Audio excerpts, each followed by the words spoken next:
Well, thank you for the invitation for this debate. This is a debate, but this is, as Aubrey said, it's really a friendly debate because we have many common understanding of aging, and just basically we are all in the same boat, yeah? Not only with Aubrey, but with most people here. So, for example, we agree that aging is caused by damage, and there are numerous forms of damage. That damage is inevitable, and it's a product of being alive, a product of metabolism, and that we need to fight aging by dealing with that damage.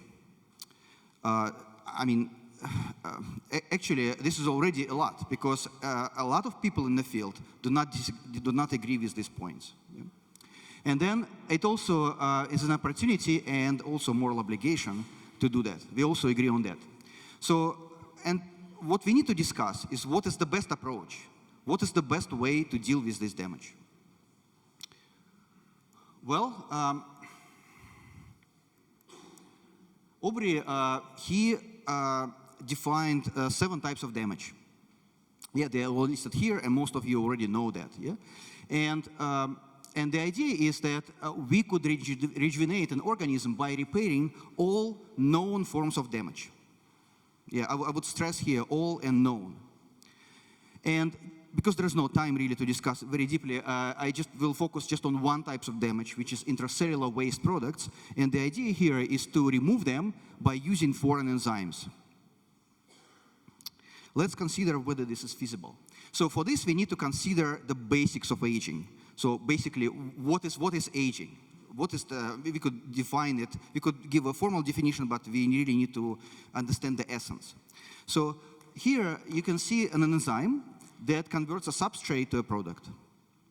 And this is a particular function, and enzyme is present in the cell to support that function.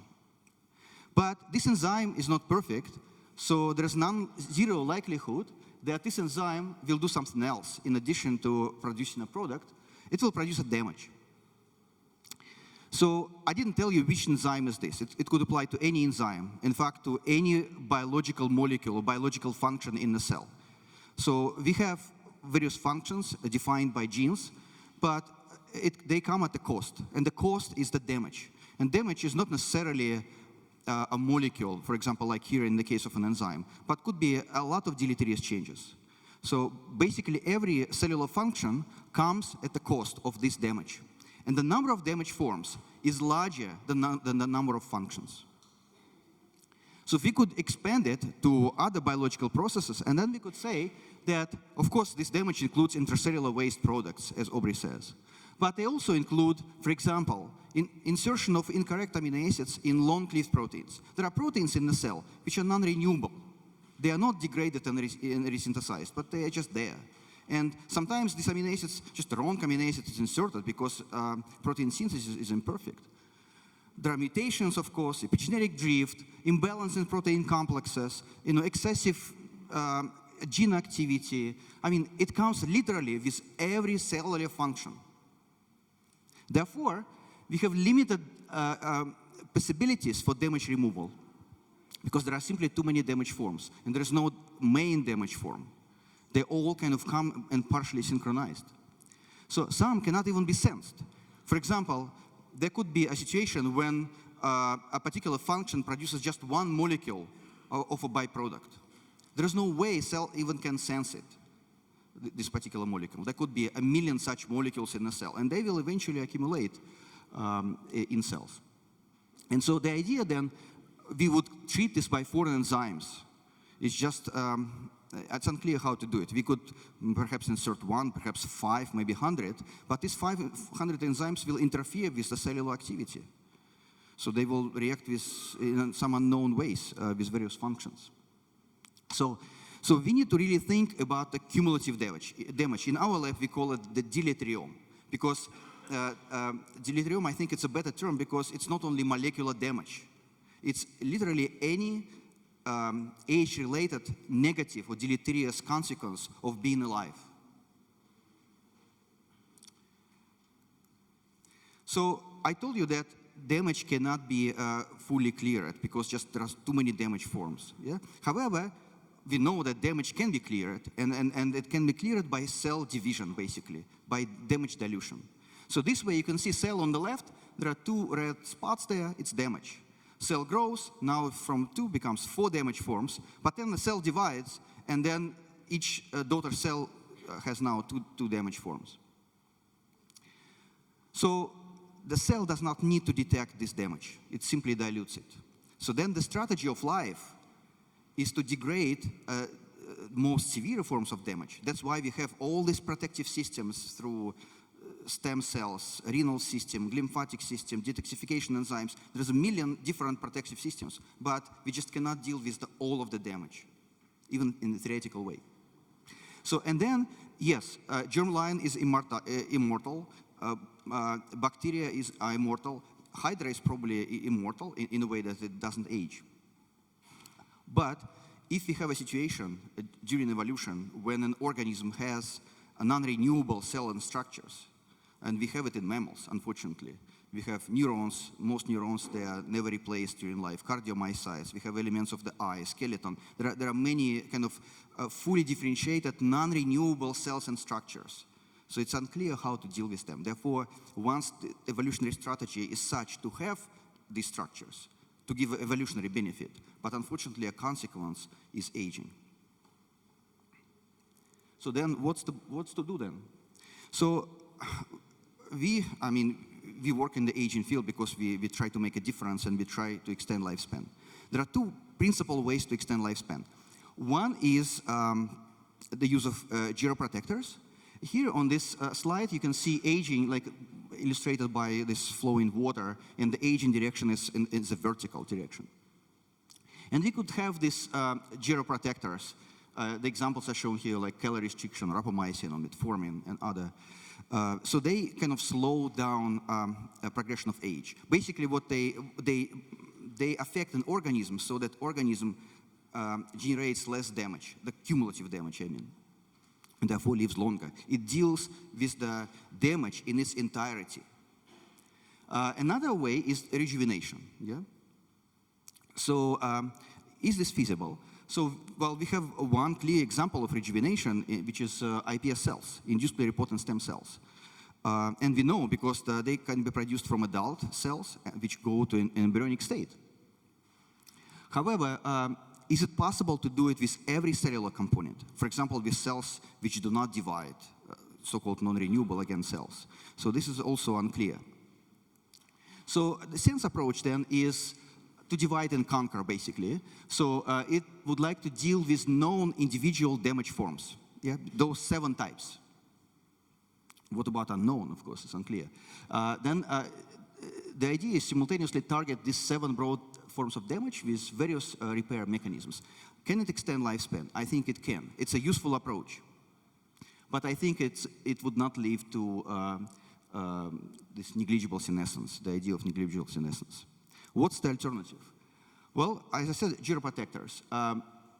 They allow production of less damage, and they deal with cumulative damage instead of just divide and conquer approach.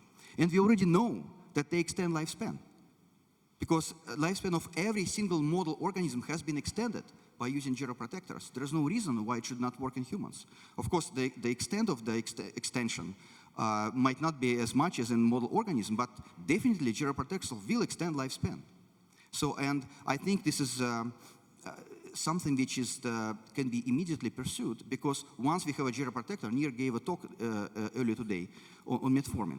Let's say it could be metformin, it could be something else. Once it's demonstrated, it would change our society. It would bring more funds, talent. It would change everything. So I think this is still very useful. And then in the longer term, then it's a rejuvenation, presumably by cell reprogramming or partial reprogramming. Again, this deals with damage in its entirety rather than divide and conquer approach. Cell, by reprogramming, is able to dilute or degrade all of its damage to become younger. And it may extend lifespan, as we know. And finally, is a comprehensive damage repair feasible?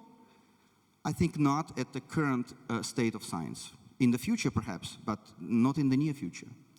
So, should damage repair mechanism be pursued? Yes, they should. I think they are very useful, and they would allow us to extend lifespan, somewhat extend. It would be just another strategy in addition to other strategies.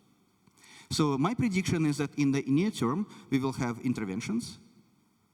They could be pharmacological, dietary, analytic, environmental, lifestyle, and other interventions. They can be tested as biomarkers of aging because it's very important to define the biological age of the organism and then apply these biomarkers because we don't need for people to die to do it. Yeah? So it's not only much faster, but also people don't need to die to look at the longevity. And then in the longer term, it's going to be rejuvenation by partial reprogramming. And finally, I'd like to actually thank Aubrey because through his vision, we not only we are here, but he brought society together. He thinks very broadly and very high. And I think even though that maybe goal is a little bit idealistic, on the way we could still achieve greatness. So thank you.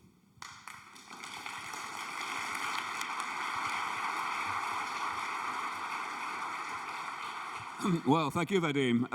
Yeah, I mean, it's a source of great pride to me that so many distinguished scientists are happy to come to present at the conferences that I'm involved in running. And that's, of course, been true for quite a long time now. And as we've seen, there is an awful lot of science going on. But now let me try to give a few minutes of explanation of why I'm actually considerably more optimistic. I'm going to address some things that are pretty much the same as what Vadim said. And I think I'm going to highlight some areas which I think maybe give rise to arguments for being more optimistic. So first of all, up here, this is a diagram that many of you have seen before. The way that I describe the difference between the damage repair approach and the approaches that other people have historically favored and taken over the years. And certainly the damage repair approach has caught on in the sense of becoming much more orthodox and mainstream. But that certainly doesn't mean that there is widespread acknowledgement of my level of optimism. So I think it is important to explain a bit about where that comes from. I guess the first thing I'll do is give this slide, which, yeah, it's coincidental. I didn't know that Vadim was going to use the exact same slide, but I guess it's not surprising. It was 2002 that the first paper on this came out, I and a number of distinguished co-authors suggested all of this. And the first thing I'm going to do is to discuss the question of whether this classification is exhaustive. Because Vadim very rightly highlighted the fact that we can't be sure that this is exhaustive. There may be another category of types of damage that accumulate and eventually contribute to the ill health of old age. I think one can make tentative arguments based on biology, just saying, you know, what are we made of? We're made of cells and stuff between cells, what are cells made of, and so on. But I think at this point anyway, the best argument is simply the fact that the list has stood the test of time. You know, when I first started talking about this, I pointed this out, that at that time, in the early 2000s, it had already been about 20 years since this list had been extended. The bottom one in the list, the stiffening of the extracellular matrix, was first suggested as an item that we should be worried about by gerontologists in 1981, and that was the most recent of these things. So, of course, one could argue, well, nobody was really asking this question back then, so that was a little bit of a weak argument.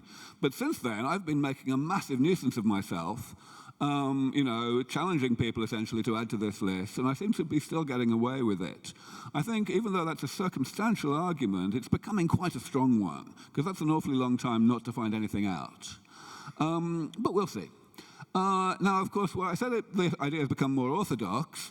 And I'm quite fond of the fact that a paper came out about 6 years ago called The Hallmarks of Aging, which essentially restated the idea of a divide and conquer damage repair approach. And by that time, that had become sufficiently fashionable in people's minds, sufficiently acceptable, that this paper became more or less the Bible of gerontology. It's already been cited more than 2,000 times. It's going to be easily the most highly cited paper in the whole of the biology of aging this decade.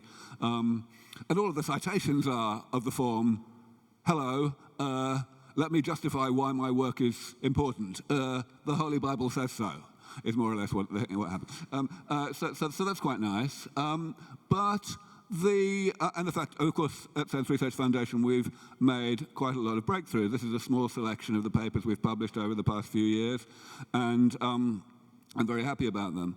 But I think it's important for me to go into some of the specific details of why I think that we have a chance of getting sufficiently far along here to actually give negligible senescence, which is, of course, where the acronym SENS comes from, Strategies for Engineered Negligible Senescence. And that comes down to a whole bunch of things. I've mentioned the first one already, which is the fact that the list seems to be staying the same. But there's a lot more than that. Another one that's quite important is that, I call it the penumbra effect, is that a lot of the damage that we see that looks like damage is really what I would prefer to call pre-damage. If you think about, for example, let's do extracellular matrix stiffening.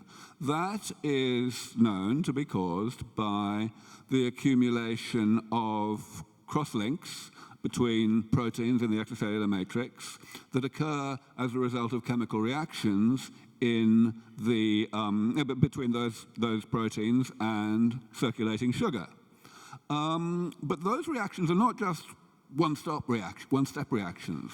They're a sequence of reactions, the initial parts of which are reversible, sometimes spontaneously reversible, sometimes helped along by enzymes.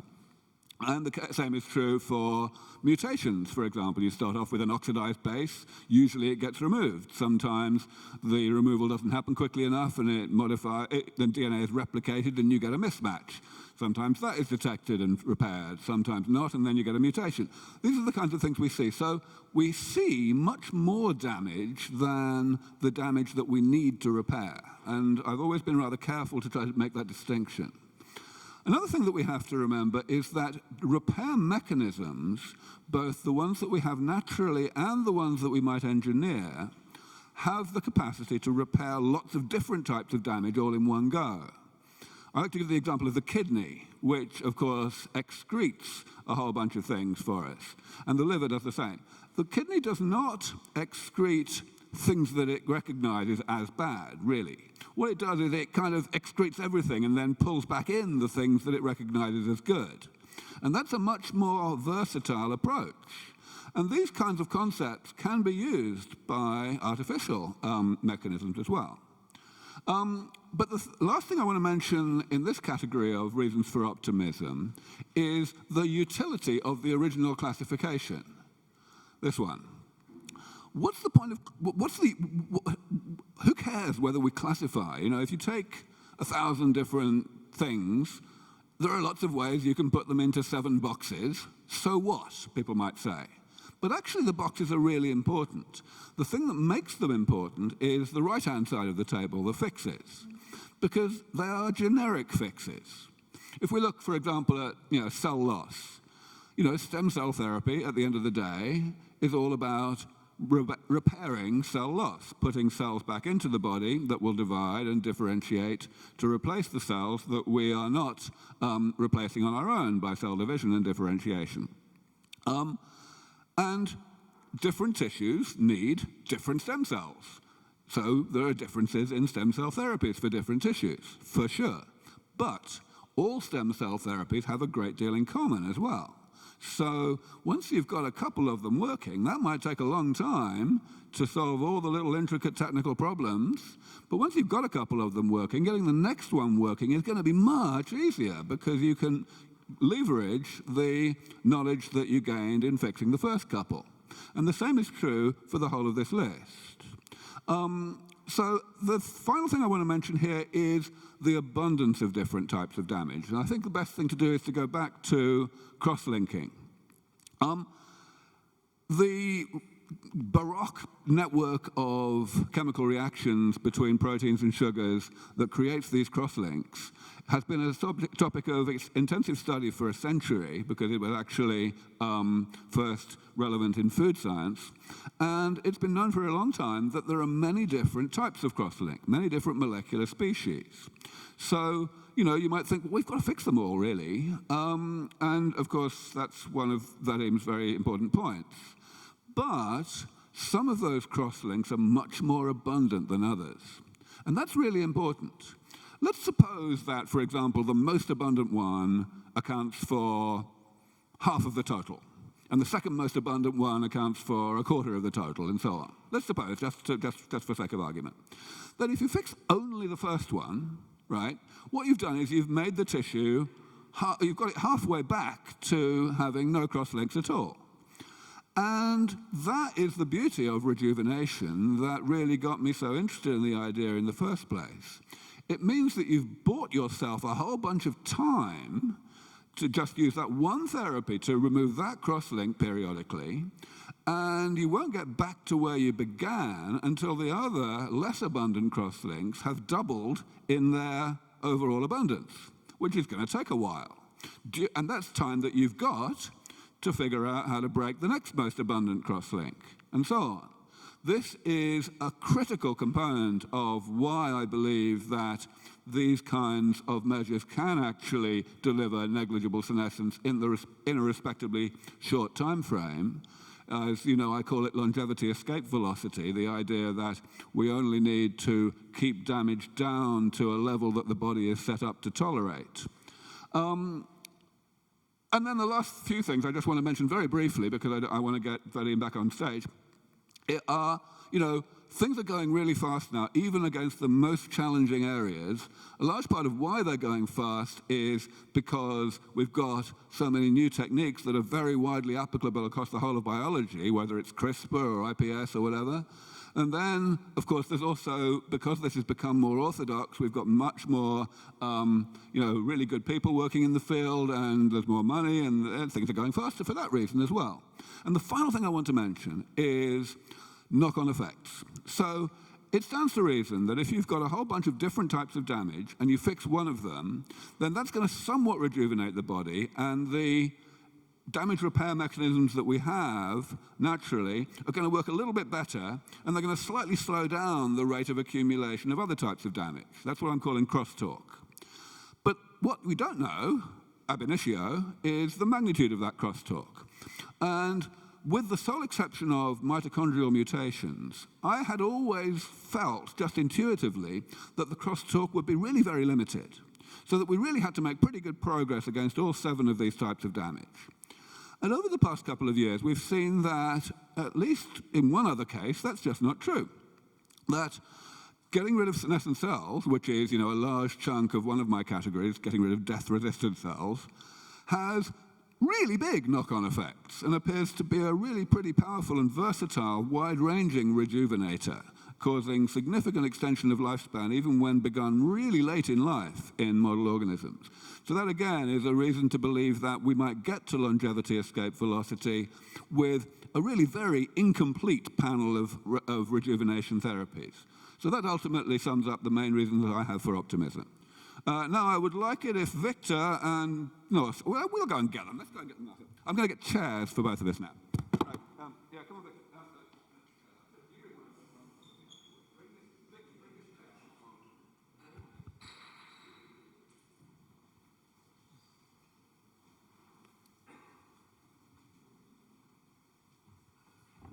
All right, so we've got 2 mics. So let's do it. So I guess I was able, because I had the advantage of going second, I was able to give a lot of my responses to Vadim already, and he hasn't had any chance to respond to me, so I'll let him go first now. Thank you. Well, I basically agree with everything that you said, well, except for the things that I said in my talk. So you comment, for example, like one damage form representing 1/2 of the total damage. This is impossible, evolutionarily speaking. So, for example, you could consider a case when one particular deleterious change limits lifespan. Yeah. Then selection over time, selection will be relaxed on every other system. Yeah, so they will deteriorate slightly because, for example, the mutation would appear in some gene and doesn't matter because that limiting factor is something else. At the same time, selection will be stronger on that limiting factor to become kind of synchronized. In the end, things will synchronize, so there will be no single kind of damage form. Let me stop you there for a second, because I really must give you a paper that I wrote in 2007 addressing exactly that point. This relaxation, so that everything becomes pathogenic at roughly the same age, only works if different types of damage are slowed down by different sets of genes. I mean, the sets can be overlapping, but if you've got two types of damage which are protected against by exactly the same sets of genes, then it doesn't work. You have one of the types of damage somehow needs to be protected against, and it works the way you said, but then the other one is protected against unnecessarily well. And the case of non-enzymatic glycosylation is exactly like that. The protection that we have is basically at the early stages of the sequence of reactions, and it's in common across all of these glycation-induced crosslinks. So that seems to, and we do see for sure that the main crosslink that we've been going after, glucosapine, is far more abundant than various other ones like pentosidine and so on. That's an actual observation. Well, abundance is not an issue here. So the issue is a causal effect on aging. So we don't have, I mean, a simple example, we don't have like one disease killing like half of the population. So there is always, there's a cancer, different types of cancer, diabetes, Alzheimer's, heart disease, and various other stuff. So we just don't have it. I mean, maybe in mice, when in bred mice, let's say black 6 mice, they mostly die of lymphoma. So lymphoma is a little bit exaggerated in this particular model. But typically, in a normal kind of animal in the wild, this is not the case. There is always like a bunch of factors so abundance here is just not important. Actin is abundant, but is it more important than some, I don't know, CMYC, for example, which is less abundant transcription factor? No, it's not. So it's a cumulative biological functions, not abundance. That would be true if, for example, the rare crosslinks, like pentosidine, were 100 times more contributory per link to stiffening than the abundant crosslinks. But they aren't. Every crosslink plays exactly the same amount of role. So there must be some other reason why we have this very steep gradient of abundance. And I believe it's the one I just described, that the only things we have to slow these down are things that work are the same set of genes. You may be right, but I think differently here. So I think a bigger question is whether we could achieve really rejuvenation by dealing with individual damage forms, as you propose. You propose basically to classify these damage forms and treat them at the same time with different strategies simultaneously. I just don't know how this is feasible. You often give, for example, a car analogy, which is a very good analogy, fixing the cars, except that in the cars, it would be analogous to organ replacement, right? So, but what you propose applied to the cars would be, for example, fixing every major part within that part, and you get like micro damage in every part of the car. It's just not possible this way. Instead, we know, as I mentioned in my talk, there are natural ways to rejuvenate, right? Like a germline, for example, or stem cells, or like when bacteria divide. So it's already known. So I think we could take advantage of these approaches when just dealing with all of the damage forms. Plus, in your case, you say, well, 7 damage forms, and there is no an additional one. I'm saying damage comes from every single biological function. So there's no point kind of dividing them. We need to deal with all of them at the same time, because you can say 7 damage forms, but you avoid this so-called, in statistical terms, unknown unknowns. Yeah, there's something we don't know that it's there, but it's a damage. So I want to say a little bit about your mention of induced pluripotent stem cells and your description of that as rejuvenation. You're not alone. A lot of people call it that. I'm actually rather dubious about that description, because to me what happens when we de-differentiate cells to pluripotency is, yes, we're getting rid of the epigenetic noise that the differentiated cell may have accumulated, but we're also getting rid of the differentiation. So we're kind of throwing the baby out with the bathwater. And I don't think of that as rejuvenation at all. Now, of course, stem cells are extraordinarily useful, and autologous ones are particularly useful. So IPS is a fantastic technology, but I would call it a tool for making stem cells rather than a rejuvenation thing. In vivo rejuvenation, of course, is a very interesting idea, but I believe it's only going to become safe when we can do it in a manner that is unable to go all the way back to pluripotency, only back to lineage-committed stem cells. And that's actually, I should mention, that's one of the major themes of the work that we're doing at Ajax right now.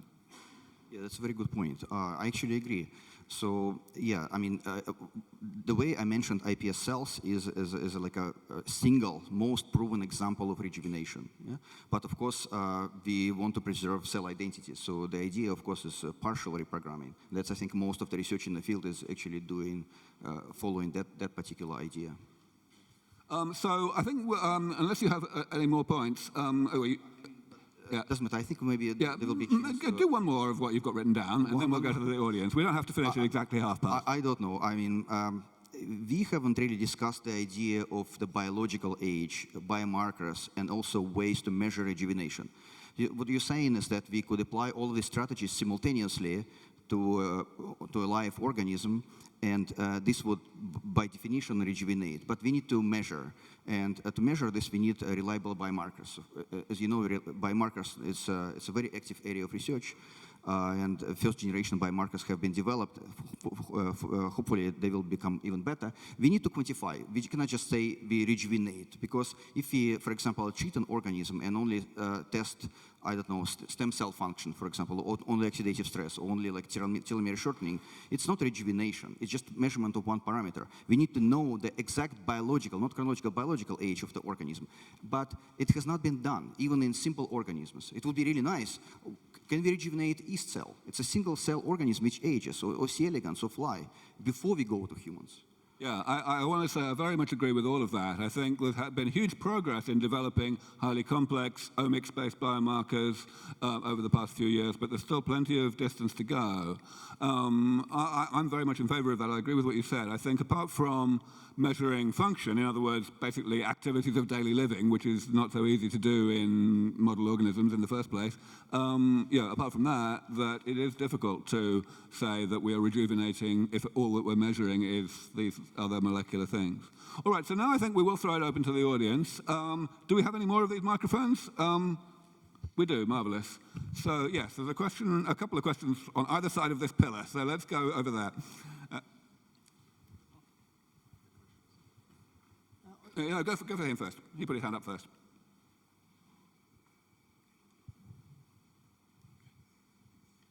So what I want to know is sort of, with the new thinking about the epigenetic clock, how does this fit into your models of damage? And are you thinking it more in cause, effect? How's it affecting your models? Well, I'll tell you what I think, and then I'll give Vadim a second. So the epigenetic clock was initially developed by Horvath as something that correlated extraordinarily well with chronological age. But of course, that's not a very great medical utility because we already have birth certificates. So what's important is to see whether interventions can actually slow it down or whatever.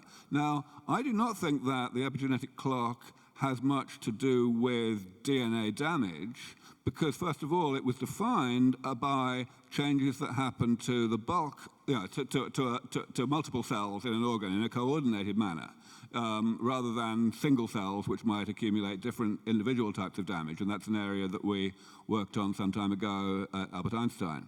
But yeah, so I think it's going to be pretty useful. It's going to be very useful as a component of a complex biomarker of aging, but it doesn't really have much to do with damage. Okay, we actually work on epigenetic clock in mice. So Steve Horvath was the first to do it in humans. We actually developed a clock in mice, and in fact, we had a cell metabolism paper a couple of years ago where we tested it with several interventions, and we found to work actually with calorie restriction, growth hormone receptor knockout, iPS cells, and other models. So I think currently epigenetic clock is actually the best biomarker available. It's by no means perfect, and I don't think it's applicable yet. It needs to be further improved, and perhaps it needs to be combined with other biomarkers, because any biomarker would represent only a particular aspect of aging. So for example, epigenetic clock, it's in the blood, so it's aging of the blood. And blood kind of related to aging of the organism, but it cannot fully represent it. Similarly, it could be locomotor activities, like they would represent a particular aspect of aging, or maybe, but not maybe aging of the brain. Blood chemistry, there could be frailty index. Eventually, there's going to be an integration of various omics approaches that would develop a biomarker would represent the biological age of the organism, I think, but it's not available yet. Michael, and while you're talking, can you pass the microphone to the... Oh, you have already, good. Okay, go. So one of your points of skepticism about the SENS approach is you're saying, well, there wouldn't be individual forms of aging damage that are much more important than other ones. But as you said in your original talk when you first presented, evolution has already found ways to deal with things that are extremely toxic in the near term, and we see what happens when those systems break down. So you get lysosomal storage diseases, where a person will die and develop severe neurological diseases as a child. And what we're really seeing with aging, I posit, is a similar case where there are things that are much more acutely harmful than others, but they take a longer time to develop. And indeed, the various forms of SENS damage are linked to specific diseases of aging. So doesn't that tell us that there's a pretty rough and ready prioritization list that we can go through with? Because if there was some sort of unknown, we would have noticed by now, because it would be killing people. Well, some prioritization is probably useful. Yes, damage forms are unequal, so there are more damaging in a way than other forms. And as I said, the SENS approach is useful. So we could treat some damage forms. We just cannot deal with all of them. The way nature has found a way to deal with them is by damage dilution. What? Well, we cannot deal with all of them at once or in multiple tries. We cannot. So I just gave example. Let's say there's a neuron which is non-renewable, and it has long-lived protein, and that protein is modified somehow. There is oxidative, carbonylation, for example, modification. How can cell deal with that? It would not even sense that situation. So no matter what you do, you cannot fix that. Right? Yeah, this is actually why when we work on glycation, we only work on the extracellular matrix, because proteins inside cells, even though some of them are much longer lived than others, none of them survive, have a half-life that is even a large fraction of the human lifespan. So we just feel that even though the turnover is slow, it's sufficient. But your general point, I agree with it. Go. I wanted to bring up the unknown. Wouldn't that only be worth considering once we've mastered all the techniques for solving the first 7 problems? And then once we see that damage continues after we've mastered all of that, then we can begin to identify the unknown you're speaking of. And at this point, it's a little bit futile to even think about that. Right. So my thinking on that is that, first of all, for most areas of damage, Vadim's point about things equalizing through evolution is absolutely correct, that things are just not going to end up only being pathogenic when we reach the age of 200. But for things that have the other feature that I was explaining earlier of like being slowed down by the same set of genes, so you might have things being unnecessarily well protected against, then certainly what you say is absolutely correct, that things could just turn up later on. However, I think to go to the original basis of your question, maybe the only way to find those things will be to unmask them by fixing the things we already know about. And so then we just have to ask ourselves, how much older is it likely that we would need to get before these things turn up? And my sense is that probably we'd have to get quite a lot older, because otherwise we would see them already in a few people, in a small minority of people, because just different people accumulate different types of damage at slightly different rates. I just one more question, if that's all right. I fail to see the mutual exclusivity of your arguments. Why can't we approach both ways? Well, they're not mutually exclusive, as I say. I mean, they apply to different types of damage, but that's all. Microphone. Yeah.